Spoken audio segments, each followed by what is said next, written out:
Ang lulutuin naman natin ngayon, paksiw na bangus. Ito lang kailangan natin, bangus, talong, sibuyas, luya, bawang, sili green. Ang unang gagawin natin, lahat ng ingredients, pagsamasamahin natin, sibuyas, bawang, luya, suka, tapos tubig. Pakuluin natin to, palasahin natin to. Pag lumasa,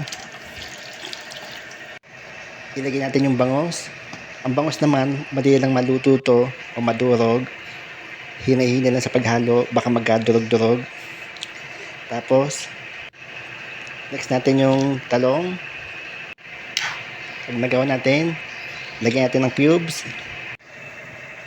Tapos sili green, lagyan natin, tsaka paminta.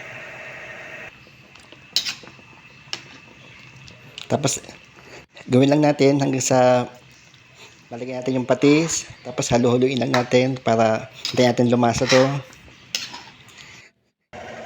Yan na ang ating paksiw na bangus. Tama lang lasa niya, hindi naman siya maasim. Ayun lang.